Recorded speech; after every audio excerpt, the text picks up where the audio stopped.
All right, we good to go. Let's do it. A new week bringing new money. Welcome everybody back to the biggest episode of Moneyline Madness yet, episode 50, the big 50 burger right now. And it's just going up here at Moneyline Madness. It has been nothing but green, and we're back today. We're going to give you guys MLB bets. We're talking all-star snubs, who we think should have made it, who we think shouldn't have made it, because there definitely was a few on there. It's a little bit questionable. I know Andy's got some thoughts about that. But we're going to be bringing all of those MLB talk. We're going to be talking a little bit of Donovan Mitchell. I know I'm extremely excited to be talking some Donnie. So I don't know how Andy's feeling over there, knowing that hey man, New York is coming. New York is on the come up. Hey, we here, dog. We here. The Knicks are here, but this is episode 50 of Moneyline Madness. In case you guys are new to the podcast, don't forget to follow us on Spotify. Turn on our notifications. Drop us a 5-star rating if you're feeling like it. Obviously, I'm here with the man himself, Corey Mosley of Mosports, and then my co-host, Andy B., my classmate at CSB. And we're here to bring you guys, all the money makers we can. So without further ado, you guys ready to hop in? Yeah. All right. So the report last night comes out pretty late in the night from Shams. I mean, this was I was ready. He knew what he was doing. He knew what he was doing, putting it out that late. Well, there was a lot of kind of purposeful tactics going on here. So, and he said, "Who is that? Is that Ed?" I already know. I don't even think I got to click or to know that. When we get Mitchell, yo, it's my boy. Andy, you better prime when we don't get Mitchell. Yeah, I mean, we're gonna get him. That's the thing. I really am convinced that Donovan Mitchell right now. It's seeming like that call last night or that tweet from Shams is coming across as somewhat of a cry for help from Danny Ainge. A lot of what I'm hearing is that, hey, Andy, you're laughing over there, bro, but that's what it is looking like right now. When you're putting something out that basically says the Knicks have the best offer right now, he's begging for somebody to outbid the Knicks. Yeah. It's basically like, look, the Knicks, we're realizing the Knicks have the best package to offer, and from there, like, anybody, please come help us because we don't want to trade Donovan to New York. Is that am I wrong for feeling no, that? You're definitely right. To be fair, I think it's definitely worthy for him to put it out there because as good as the Knicks offer is, and it's not the best they can do. I'm sure there's a team out there that if they really wanted to could do better. I just don't think there is a team that wants to do that or can financially do it. I think the Knicks, the only reason they can do it is because they have contracts that are so bad that they can even out the money. So to be he knew exactly. No, Andy, no. The Knicks are in position to get Donovan Mitchell, not because we have bad contracts. It's because Leon Rose had a mother effing master class this offseason, acquiring 3 extra first rounders in the draft, shedding multiple vets, Kemba, Noel, Alex Burks, and getting a player like Jalen Brunson, who is friends with Mitchell, and IQ, who is also friends with Mitchell. Mitchell is from New York. Let's not pretend that they were just hanging out. This is destiny. This is what was supposed to be. This has been the Knicks' plan all along. When we paid for Evan Fournier at 19 a year, we punted last offseason. For this offseason, we are playing chess while other teams are playing checkers. And Danny Ainge, the fleece master himself, got caught up. The fleece master himself is getting caught up in the Leon Rose master class right now. So as long, like Kyle say, it doesn't include RJ Barrett, and it's not. This is a major W for the Knicks. A major W. Yeah.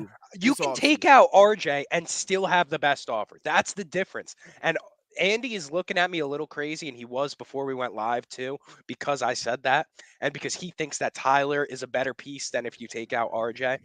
The Knicks can give up, but he isn't. But he isn't. A package of Fournier, Reddish, even I don't even want to throw Grimes in there, but you can even throw him in there at that point. He's gone. I hope he enjoys Utah summers. They're warm. Like, pack a bathing suit. And dry, because there's no alcohol in Utah. The Knicks have the best offer. The Knicks can give up 7 first-round picks if they wanted to and still have 5 in their back pocket. Like the Knicks have Exactly. the capital right now to make this move without chipping into their young core. And that's the difference between the Knicks and these other teams, is that the Knicks don't have to sell the entire store to get Donnie. And Danny Ainge putting out that article is him knowing the ball is in Leon's court with all the assets that New York has. And he is very scared that the Knicks can not only make this move, but then have enough assets still to build a contender on top of that. And I think a lot of executives and a lot of fans probably, love clowning the Knicks, but a lot of executives out there are probably pretty scared of whatever the Knicks have in their back pocket, because right now, if you took the past 2 years of Leon Rose's track record, he's built this team from the ground to what it is today. And what it is today isn't anything fantastic, don't get me wrong, but you add a guy like Donovan Mitchell and then you still keep 5+ draft picks, it's going to get really scary when you have that Real type scary. of capital, man. And on top of that, who's the oldest player on the Knicks? Even if we do give up Derrick Rose. Randall. At that, Derrick Rose Derrick might be gone in he's that might trade be in too. that deal. Yep. He might be in that trade. But at that point, what would it be? Randall at 27? And Brunson at 26. Yeah. Those are your two oldest probably players. That's your two oldest players, is Randall at 27 and Brunson at just turning 26. The core is young. The core is great. We got to make it happen. We got to make it happen. And we got to make it happen quick, because we have the leverage. We have the leverage. All the we leverage are basically bidding against ourselves. Miami can't even come close to our package, Well, and nobody can come close to our package. Yeah, about Miami, and I think Danny Ainge kind of knows what he's doing. He's done it a long time. He's putting this out, trying to force them to put Bam Adebayo in any deal. And it's not going to work. Pat Riley's not an idiot. He's not going to do that. But all of this is to try to create panic in Miami that they can't do it. Because obviously, if they put Bam Adebayo in any deal, that's the trade you go with, because the Knicks, they can't touch that. But that's what he's trying to do. He's very good at that. Obviously, I watched him be a GM for years, and he never loses a trade. But right, this is I know you understand Danny Ainge, right, Andy? Yeah. But you do understand what the Jazz are trying to do. They're trying to do rebuilding. something very similar to what San Antonio's doing, correct? Oh, yeah. They don't want anybody that's all-star caliber to come back to Utah. They don't want to go trying to tank for Wemba. Exactly. That's what they don't want to go with Donovan Mitchell next season. They don't want to go in Donovan with Mitchell. just him. They don't want Bam. They don't even know want about RJ Barrett. I'm telling you, they don't, because you know why? They're going to win too many games if they do. They want to be bums next year. They want to stink. They'll win games. You need the number 1 draft pick in the 2023 class. Oh, yeah. No, that's just a fact. That pick right now is so valuable that the Jazz literally wouldn't take a Randall. I don't even know if they would want a guy like Fournier, because he would just put up I think much they have volume. to take Fournier because of the money. I think it's the only, because the Knicks need to trade a contract, and obviously Fournier's contract. Well, one of the contracts will come off the books. Yeah, sure. But they don't want anyone that's going to give them a legitimate chance of winning, just because Julius Randle will do that for them. Exactly. He would keep them at that mediocrity, just enough to stay afloat. They're going to win maybe like 25 games, which is obviously not enough to do anything, but it's also too much to have a number 1 draft pick. So it puts them in they're in a really bad spot. And I think Danny Ainge knows he messed up not only here in like all his leaks to the media, kind of holding on to Donovan and kind of sitting on his assets, but also when he traded Rudy Gobert first, he set the tone of the market, and it really brought down the value of Donovan Mitchell, being that teams know their back is against the wall. They have no choice now but to unload Donovan. And probably the better haul would have came from Donnie if you traded him first. I mean, he's the bona fide superstar of that team. So they got up against the wall. They would have been up against the wall if they wanted to trade Donnie first. Now the Knicks would have had to have given up damn near 7 first-rounders. But I'm not opposed. Here's the thing. This is my trade package as the Knicks. This is what they should do, in my opinion. They should give up 5 first-rounders, okay? Evan Fournier and Rose to match contracts, Grimes for their young player, and I will even throw in either a Cam Reddish or a Miles McBride, okay? And that's your package right there. That's going to keep y'all bums. That's going to give you all the firsts that you need to load up for whatever that you're trying to do in the future, and that matches the salary. So, and realistically, they could go and flip Derrick Rose to a contender for a Yeah. pick come deadline time. So Yeah, it they really sure that could. puts Utah in a great spot. I mean, probably not as good as they could have been, but right now, like we said, their back is against the wall. This was Danny Ainge's cry for help that he needs somebody to outbid New York because It's not it's happening. it's just not happening. Any Donovan Mitchell is looking inevitable. casual that says RJ Barrett is in these trade talks, stop No, it. that's Stop there's it no now. shot. RJ Yep. Barrett is not in these trade talks. Yeah. So get over that. He is not going to Utah. He's staying in New York. The whole point of getting Donovan Mitchell is to pair him up with RJ Barrett, with Jalen Brunson, and with these young guys. I'll rather give up a bunch of more picks, like Kyle just said. I'll rather give up more picks to keep on to the young guys. Yep. And Period. I'll give up an extra first to keep an IQ, to keep an OB. Absolutely. Yeah. That's exactly the point. And last summer, Ian Begley came out with an article and it said the Knicks are willing to do whatever it takes to get Donovan Mitchell, except part ways with RJ Barrett. Yeah. So for anybody yeah. that is sitting here thinking, oh, it's going to take RJ to get it done, the Knicks have said for a year now, because they've had their sights on Donnie for 2+ years since he came into the league. They have said if RJ's not going to go in that package. We just got another Facebook comment. What if he does? And he does not. There is no what if he does. There is none. He's not going to be. RJ is the centerpiece of this team. And from what I'm hearing inside, it's looking like the Knicks would really not want to part with IQ or Obi either. Well, there are two tiers of Knicks untouchables. There's RJ Barrett, who is absolutely at the top, your franchise cornerstone. And then the next untouchables are Obi and IQ. Tom Thibodeau is in love with that rotation that they have coming off the bench. And the fact that the Knicks have the capital to get Donovan Mitchell and also keep that chemistry on their bench at the same time is what's really scaring other teams. Why would they make the trade if they had to trade RJ? That just wouldn't make sense. So I really don't understand why that's even a thought. It's not happening. It's casual talk. That's all it is. It's casual. To answer the question before, the oldest player on the Knicks other than Derrick Rose, because we're not counting him, Ryan Arcidiacono. So yeah, at 28 years old. So he's on the Westchester Knicks. All right, stop it. Yeah. you love to see it though. Like it really is impressive what is going on with Leon Rose, because everyone wanted to shit on him on draft night. Everyone wanted to shit on him for the Fournier contract. And right now, Fournier contract. Yeah, I was shitting on him for that. Yeah, franchise cornerstone. When Spida comes, who's the number one option? Well, it's Donovan Mitchell. Yeah, really. Donovan Mitchell. It's Donovan Mitchell and RJ Barrett 1B. Yeah. Yeah. And then it gets really interesting because you have Jalen Brunson, who's a bona fide number 2 on a Western Conference Finals team. And then you have Julius Randle, who was second team All NBA just 2 seasons ago. I've been waiting. I don't want to hear the Knicks hate. And I don't want to hear any hate. And the bench is crazy. If it's Grimes, Fournier, D Rose that gets sent out, that bench is quickly McBride, I would say. Yep. Reddish, Sims, Obi, Sims, Hartenstein. Come on, bro. Come on, bro. That's a crazy bench too. That's a crazy deep young bench. Young as hell. So the question is, next year, what seed is this team? With or without Donovan? Get Donovan. With Donovan, obviously. With Donovan. With the trade that you've all kind of said. We're back at the 4 I think seed. 6. I think 6. We're back to 4, 5, 6 around there. It's in that range. It's in that range. It's in that range. Than the Hawks. I think we play Philly first round. Yeah, I can see that. 4-5 matchup.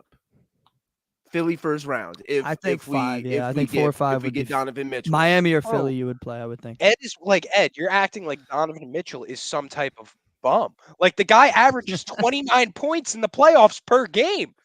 Donovan Mitchell is a bona fide superstar, bro. Yeah. Well, I'm not worried about Ed, man. Hey, I'm actually happy for Knicks fans. This would be their first star since Melo, but that's what I'm saying. Ed has been saying, I want to win now. I just want to win. We're going to trade for a contender or trade for a player that is proven to build a contender, and you're going to get mad.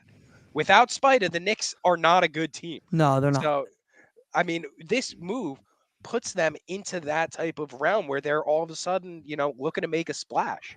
Yeah, I think the Knicks right now is a 6 seed, a 7 seed. Honestly, without Donovan Mitchell. 7 seed. Yeah, bro. What do you mean? I would say just because we had a bad year last year, we were acting like we had a way worse team the year before that, and got the 4 Yep. seed. Like, let's With not no point guard. Alfred with Payton. At Alfred point guard. Payton, Alex Burks is our point guard. Like, come on. Now we got a bona fide backcourt Yep. with and don't let RJ improve like he improved last year. Don't let that happen. Don't let Julius find his groove and be happy and satisfied. That's the and best don't let part Mitch about Robinson find a way to stay in the game the whole game. Bro, and that's the best part is that if we get Donovan Mitchell, all of a sudden Julius Randle, the pressure is off of him. So we're going to see his play obviously increase because he's not the guy to play well under pressure. His performance is going to improve. Mitch Robinson, for the first time in his NBA career, is going to have a competent point guard, whether it's Brunson or Donovan. It's he's going to show us offensive game. You have RJ who's going to be getting fed from a real point guard now, Brunson or Donnie. It's all right there. Everything, like the proof is in the pudding. Leon has all the keys in his hands right now, and he's just got to make the move. I think the question I had about how they're so much better, like if they don't get Donovan Mitchell, I think they're a play-in just because the East has gotten, the East didn't get any worse. Like Chicago didn't get worse. Like 7 is the play-in, only team that in got my opinion. worse, in my opinion, would be Brooklyn, just because it looks like they're not going to have anybody. So that's just the only reason I still think the Knicks would be a play-in team. Charlotte because the other worse, 6 teams, and they were playing. Yep, Charlotte did get worse. Yeah, but they were the 10th. Yeah, you would slide into that spot, bro. I'm expecting a drop off from the Bulls too. Like nothing scares me about the Bulls. Yeah, we talked a lot of shit about the Bulls last year. So I mean, Lonzo Ball is not even expected to play game 1 this year. That's what I'm saying. Like the Bulls are not. I see the Bulls definitely falling off a little bit. Honestly, I don't think the Heat will be the number 1 seed next year. No, either. I think they're running back the same exact team too. They're a bunch of geriatrics. You got actually Kyle worse. Lowry over there. Actually worse because they lost PJ Tucker. They're a worse team. Yeah, they're a worse team. I mean, they brought back Oladipo. That's the only thing they did this offseason. The Heat fans are delusional too. Don't get it messed up. Heat fans are delusional. They think they can get any free agent under the sun just because they live in Miami and they form that super team with LeBron in them. Okay, cool. But y'all don't really have an asset to get a Donovan Mitchell. Y'all don't have no assets to get KD at all. Like, it's not happening for y'all. Y'all running back this same old ass team, and let's see how y'all do. Ed said, "What's the starting 5 with Spida?" I mean, then you're going Donnie at the 1, Brunson at the 2, RJ's playing the 3. I mean, really, Brunson at the 1, Donnie at the 2. You're going to 2-guard combo, so it doesn't. It's a combo, yeah. It's either way. They're combo guards, so yeah, they're shooting lights out regardless. Then you have RJ at the 3, and honestly, my dream would be for Randall to play the 4 and Obi to play the 5 some minutes. The Obi at the 5 lineup is so intriguing for the explosiveness factor. It's a good rotational lineup. They're gonna start lineup. Mitch. Yeah, they're gonna start Mitch. But closing games, I don't see a case scenario where Mitchell Robinson is the closing center. Almost 100% of the time. I think, who was it saying? Ed said too small. I mean, the NBA's changing, man. The Warriors just won a championship with Draymond playing the 5 primarily. Like Looney is there, but Draymond's the center. Looney didn't play much. RJ played the 3 the whole season last year, and he was completely fine. Like, how tall is RJ? RJ's like 6'5", 6'6", bro. He's chilling. RJ's okay. All right, you want to move on to something other than the Knicks? Obi is not obviously Obi is not Draymond. Yeah, Andy's probably dying over here with this Knicks talk, but obviously I think it's cool. I think it's cool that the Knicks will finally be a team we can talk about. I just want to see the trade first. I want to see the trade too. I want to see the trade too. The thing about the NBA is that at any moment, a team can come out of nowhere and just take over. Right. I don't know. But when we're locked in, and when Shams is talking about we're gonna do this, that's what it's a lock. I'm telling you, this has been in motion for a minute. Man. I know it. There's just tell the way we moved. It was to do exactly what we're doing right now. The way we traded back, this whole game plan. We went to that Dallas versus Utah game for a reason. I promise you, for a great reason. They were both mad because they knew it wasn't just for Brunson, right? It wasn't just for Brunson. It could have been for both of them. Like for both of them. I'm telling you. And they he's said, a Randall, he's a come with Mets us. fan. Because I guess love what? him, so. We have a game plan to trade back to do this and that, and we're gonna still be able to keep you and bring both of them in. They've Yep. been had this. They've been had this. I'm telling you. Yep. They've been had this from the Pistons to the Thunder to It's so premeditated. everything. I mean, Leon Rose is Donovan Mitchell is a CAA guy, so we know his connections with Leon Rose are beyond just basketball. I mean, it's evident that Leon Rose's connections in the sports agency world are it's proving to be beneficial to the Knicks right now. I mean, the Jalen Brunson deal, he was holding up a jersey in the loft of Leon Rose's apartment. Obviously it's tampering, but they're finding loopholes, and hey, we're gonna do what we got to do to win. Be mad, yeah, and we'll do it again. We're gonna do it, and we'll do it, again. Everybody tampers. There's no way that DeAndre Jordan signs at 601 unless they tamper. So everybody does it. We'll do it again. Dejounte Murray and Trae Young literally admitted to tampering. Yeah, literally. Kyle Dejounte Murray admitted to it. Kyle just said, "Do we have some MLB betting content coming?" Yes, let's get it. Absolutely. Right now. Yeah, we'll hop straight into transition the right into it, please. I'm done with the Knicks. Yeah, the Knicks. Yeah, done for now. We'll be back. Done for now. We until will the be trade back goes through. talking our shit. I got some fire picks today. I was looking at the card, and there was one game that was really intriguing me, and it was the Braves going up against the Nationals. So we had mentioned Austin Riley, a big all-star snub. I'm not going with any of his props today, but we know that the Braves are playing their ass off right now. I'm sure you guys as Mets fans, you could smell them on your tail a little bit. Hear some footsteps. They've been nice. Today, I am coming with a parlay. You can either take these straight or parlay them together. I have a player performance with it, actually. And I'm going with Kyle Wright, over 4.5 strikeouts. That comes in at minus 104 on FanDuel. And if you want to parlay that with the Braves money line, that comes in at plus 155. So going up against the Nationals, a team that is in the top 5 in strikeouts in the league. They're one of the bottom 5 teams across in offensive production. So I'm pretty confident in taking Kyle Wright tonight on FanDuel, pretty much across the board for his stats. I like that one. Yeah, the Nationals are terrible. So I'm coming off a loss in a series to the Mets. The Braves are going to probably sweep this one, to be honest with you. Yeah, the Braves are going to fucking smack the Nats around. I'm not going to lie. And we said for a while now that the Braves, they needed a skid like this, a really hot streak if they wanted any chance of competing in the NL East. So the fact that we're seeing this offensive production come and their pitching is still kind of figuring out its way, it's kind of scary, I can't lie, for the way that they played last fall too. I'm not scared. I'm not either. I said the same thing. I really this series we just played against them, they kind of showed me that they showed me everything. If they're only going to hit home runs, it's not going to work. Against the Mets, it's just not going to work. So they're going to have to figure something else out. And no Marte, no McNeil, no DeGrom, and we still took 2 out of 3. Yeah. All right. They're going to have to see us 9 games in August. Yeah. All right. It's going to get ugly. And that's going to be where it comes down to. That's the whole division comes down to that. But I just love to see how the Mets are doing right now. They're doing great. Let me hop into. Oh, you got the Mets tonight as one. Minus 1.5. That's pretty easy. It's the Cubs, so. Yeah.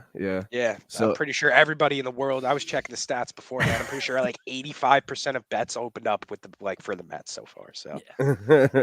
All right. So I'll go into what I got for a game. I got 6 picks today, but I'll go one game at a time.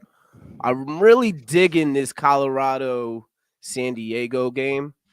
I like Kyle Freeman under 3.5 earned runs. You can get that at minus 118 on Superbook. He's only hit this line 41%.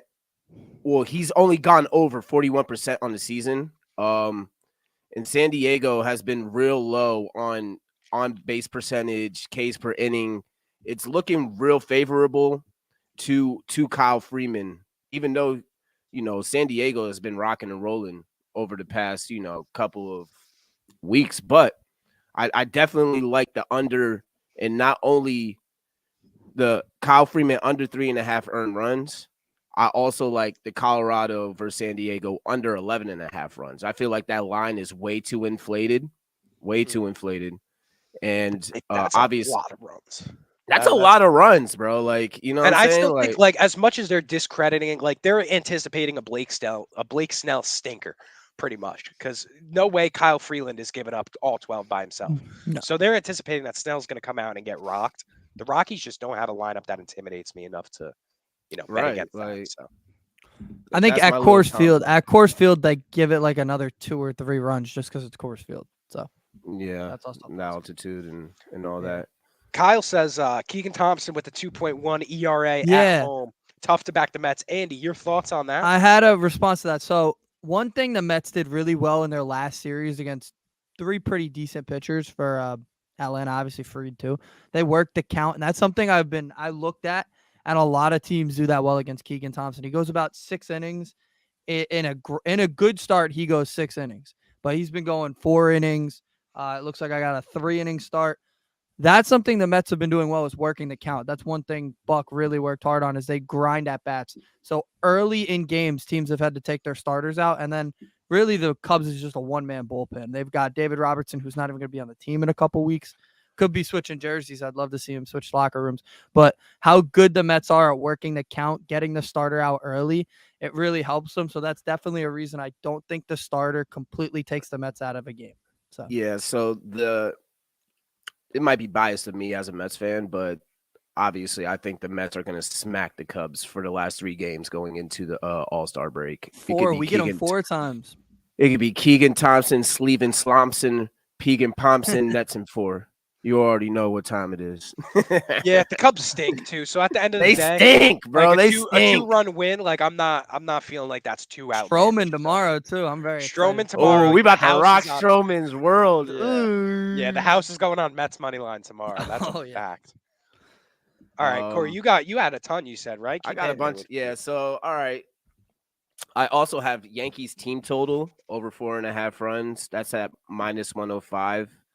I mean, on going up against the Reds, MGM. like Going up against the bum Reds, you know. I mean, it's Luis Castillo. Yes, okay, I get it. this is you his know. tryout essentially for the This Yankees. is his tryout, and he might sling it for a couple of innings. He might go 5, but guess what? The Yankees, we know how the Yankees are. The back half of that every game, like what the Yankees were down 1 run in the 8th, 9th inning last night, and the money line was only at +120, and I was going to throw the house on it. I was like, but it's not even good value. But I know the Yankees are going to win, and I go to sleep, I wake up, and the Yankees win 6-7. Yep. Even when they were down, the Yankees 4-0 don't the other lose, day. bro. They Same don't thing. lose. They could be down fucking 7 runs in the 4th, and they find a way to come back and win. I mean, they knock runs, and I think they're going to hit the over on that 4.5, whether it's from Luis or it's from that bum-ass bullpen that Cincy has. Yeah, I've been loving it, honestly. All of it. It was just been great. This is Ed question. When doing baseball, player performance doubles, are those risky bets? Sometimes in baseball, it can be a little bit weird. Obviously, those are more risky because they're essentially a 2-leg parlay just packaged. But when you're going with a team like the Yankees, you're going with a team like the Mets, sometimes it could be an easy way to boost the odds of whatever you're looking to bet on. Yeah. So like tonight with my Kyle Wright pick, I really like the fact that they're playing the Nationals. So I feel like taking his strikeouts, I liked that in the first place, and then adding that to the money line boosts you from minus odds to plus odds all of a sudden. So it is a little bit risky, but when you're finding a team like the Braves playing a bad team like the Nats, I feel like that's where the opportunity comes to really jump on that. It's definitely risky. I mean, player performance doubles is literally just a 2-team parlay. I mean, at the end of the day, like they like to, give it fancy words, and they trying to give, all this other schnash to it to make it seem like it's not as risky as it is. It's a 2-team parlay at the end of the day. Like it's a parlay. It's going to be risky, but sometimes you can find great value in player performance doubles. Like absolutely, like you said, Matt, when a bum team is playing the Braves, and you could combine something very likely that's going to happen with the win, it's almost for the most part, a no-brainer at the time. Ed's second question is, who are the teams in the league that are hot and are pretty much guaranteed green beans. So we talk about this a lot. Whenever a good team is playing a really bad team, we mostly go with the run line. So if the Dodgers are playing the Reds, the Reds are one of the worst teams in the league. Dodgers are one of the best.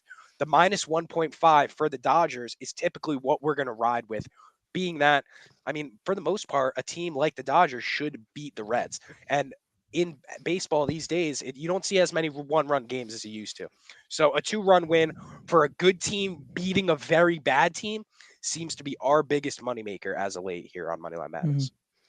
We also So love to pick the Mets and Yankees. Those are pretty much the easy ones that we usually take. That's our bias. But I mean, it's New Yeah. York, and if they're winning, it's winning, bro. Those are the hot teams. Astros, Yep. the Mets, the Yankees, the Braves are hot. Like Mhm. you got to ride the wave sometimes. The trends are trends. You got to ride them. Speaking of trends, Kyle said the Pirates have hit their first 5-team total over 9 of their last 11 games against lefties. They got lefty Braxton Garrett today. I like O'Neal Cruz then, because that's my boy. I like him. Yo, that boy is a monster. I like that bet though, Kyle. I think it's a good bet. Yeah. I actually do like that one. Yeah, for Mike anybody Thompson. listening afterwards on Spotify, he's going Pirates first 5-team total over 1.5 runs. That's sitting at minus 105. So for those of you at home listening after we post this on Spotify, there's another one to add to your bet slip, because I definitely like that. And obviously Kyle, an analytical guy, pulling up the stats to support that, as we love here I on like that one. Moneyline Madness. Absolutely. And I have a value play, a plus play. I like Xander Bogaerts over 1.5 bases at plus 165 on FanDuel. I'm throwing a half unit on that. He's hit this line almost 50% on the year, and that's fucking crazy for a hitter. Over 1.5 bases, 50% on the year. It's at 46%, but like that's crazy value for Boston. First of all, he's playing. Who's Boston playing again? Tampa Bay. They're playing Tampa today. They're playing Tampa, so it's going to be a competitive game. And Xander Bogaerts is Xander Bogaerts. And when you see a line like that at plus 165, you hop on it. You just do. And I also got my last play. Well, actually, I got 2 more plays. My other plus play is Aaron Judge home run. It's at plus 255 on Barstool. It's the Reds. At the end of the day, even though, like I said, it's Luis Castillo, I got a lot going on the overs for the Yankees-Reds game, and I got a lot for the unders for the Rockies Padres. But yeah, Aaron Judge is always good for a home run, at the end of the day. And that plus 255, that's great value. And one more play for your boy. And I got White Sox versus Twins Nerfy at minus 105. I really like the pitching matchup, and these guys can't hit. They're bums. So Wait, who are we talking about can't hit? The White Sox and the Twins. Oh no, they're terrible. They're not it to me, really. Yeah. So I actually piggybacking. They got Johnny Cueto Judge and Sonny Gregg coming up. They're pretty decent, and I like the Nerfy on that. So those are my plays. Piggyback off of your Aaron Judge pick. I've actually been thinking about, for the entirety of this series, Anthony Rizzo to hit a home run. And obviously you say that and it sounds a little like, why? That's so random, Anthony Rizzo. But since 2015, there are 2 players in the MLB with 50-plus home runs against one single team. And that is Mike Trout, and then it is Anthony Rizzo against the Reds. For some reason, the guy rakes against Cincinnati. Because he got to play so many games in that Great American Ballpark, and it's just a home run paradise. It is. So he rakes for a against swing the like Reds, Rizzo. I mean, it is perfect.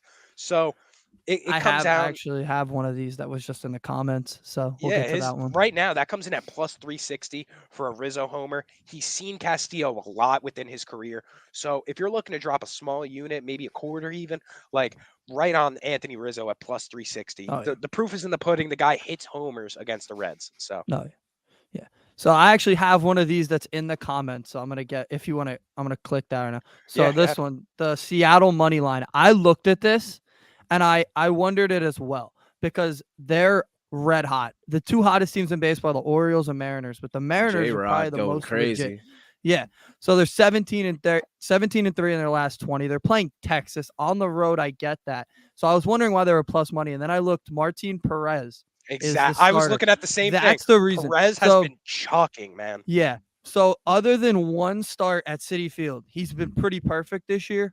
But against Seattle, they're red hot. So you're basically just picking, can Seattle's offense get to Martin Perez early and then keep it going? So I'm going Seattle money line. They're just too hot right now for anybody to stop. In my opinion, they're probably going to be the number 1 wild card in the American League. So I love that he brought that up, and that's a huge get. I can't believe that's plus money. Yeah, regardless Kyle, of pitcher.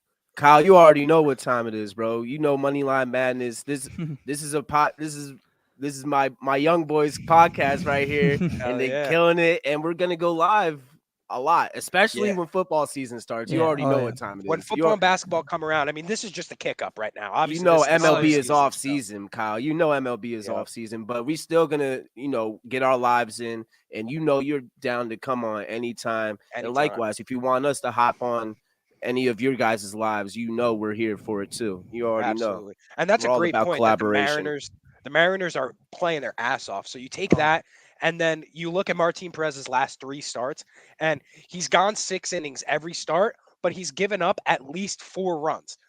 So I mean, the Mets he gave up 4. He gave up 4 to Kansas City, awful lineup, and then he gave up 6 earned runs against the Twins in his last start. So it really is right there. And Seattle, I mean, at plus money, it makes so much sense to hop on that. Yeah, I couldn't believe that when I saw that.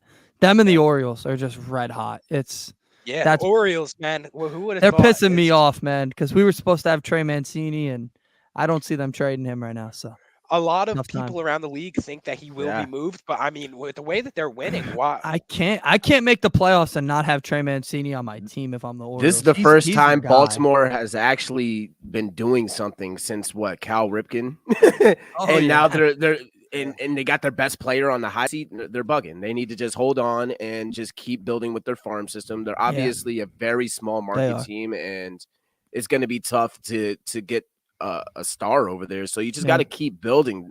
That's what pisses me off about small market teams. They sell so crazy at the deadline. I'm like, for what? Like, how are y'all supposed to build y'all team if y'all keep selling every trade deadline? It just pisses me off. I don't think the Orioles should sell or buy. I think they should just stay put. Because at this point they have young guys. I mean, Trey Mancini's a free agent. I could understand trading him, but if you have a chance to make the playoffs, go make the playoffs. It's not that difficult right now in baseball. There's so many teams that are so bad, and there's so many spots to make the playoffs that, like, for them, I think they're 2 games back right now. It shouldn't be that difficult. Yeah. And Toronto just fired their manager, so I mean, the MLB is so top heavy. If you're not the Mets, the Yankees, the Astros, the Braves, or the Dodgers, you're nobody, honestly, in this opinion. So, like, it's open game after that to make the playoffs besides those 5 teams. And I named both leagues those 5 teams. You know what I'm saying? So the playoffs is wide open for the Orioles.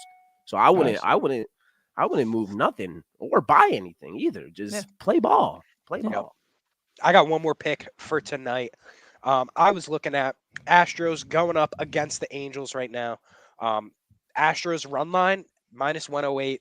I mean, again, the Astros are a dominant team going up against a mediocre Angels lineup. So I'm anticipating them coming out and slinging. I mean, the Astros right now are looking like one of the hottest teams in baseball. They're coming off a week where they spanked the Yankees around, to be fair. I mean, 18 innings of scoreless baseball is pretty impressive against the best team in the league right now. So they got smacked around by the Angels last night, though. They did. They did get smacked around. But today on the mound for the Angels is Ryan Detmers. So, I mean, just a mediocre fastball. I mean, I think the guy tops out at 92, 93. And with the way his off speed complements that, a team like the Astros that is very quick to jump on fastball pitchers, I think that they're able to rock him around tonight. So for that reason, I'm taking their run line at -108 on FanDuel. Very nice. I like that one. Framber Valdez on the mound for the. Yeah, I mean, he's been slinging the rock too. So all-star. He is an all-star, first-time all-star appearance. Yeah, he is a reserve, but that does count. Count. Todd Frazier was saying yesterday, we can't make reserve snubs, because at the end of the day, there's going to be so many people that are going to drop out of the All-Star game that No, he's right. Most of these that reserves too, are going to be starters. I was like, damn, Yeah. you're pretty right about that. He's Because I was not pretty wrong. pissed. Yeah. I'm pretty I pissed still- about Marte not being a starter. I'm pissed about a couple of players not being starters. I don't think Marte should even go right now because of his injury. I think he should. I mean, he's gonna go, but I don't think he should play. But yeah, there was only one that I was like legit like, how is that guy not even a player in the game? And it was Ty France for Seattle. He's their best hitter, and he was other than Rodriguez, obviously, but he's been great. But other than that, the snubs are the snubs. They're all gonna wind up on the team. Like Zach Wheeler is gonna wind up on a team because somebody's gonna pitch that weekend. So it's really until Monday, you really don't know who's in the game. So exactly. Yeah. But well, yeah, man, I don't know think if you got more, but I think that's going to wrap us up for today. Yeah. All right. This was a great episode, fellas. Dude, first live episode. First live episode. We would definitely take that. Thank you to everybody who tuned in. Thank you, Kyle, for the constant support. We appreciated it a ton. And like we said, you ever want to come on, talk some betting, we are always here a few times a week, and we're going to be live from here on out. And no more Moneyline Madness pre-recorded. This is all going to be on the fly. We're going to be taking comments, and this is going to be a much more interactive show. So for those of you who are listening on Spotify, make sure you follow us on social medias at ML Madness Pod across the board: TikTok, Instagram, Twitter. We're posting the clips up there, all of our cards, everything like that. So yeah, that's going to do it for us today. Thank you again, everybody, for tuning in. This has been Moneyline Madness episode 50. 50. Yes, sir. Sheesh. Big 5-0, baby. Hopefully we come back and Donovan Mitchell's a net. Right? Oh. Ow. We'll see. We'll see what happens. All right, everybody. Thank you again, and have a good one. Peace. All right. See ya. See ya.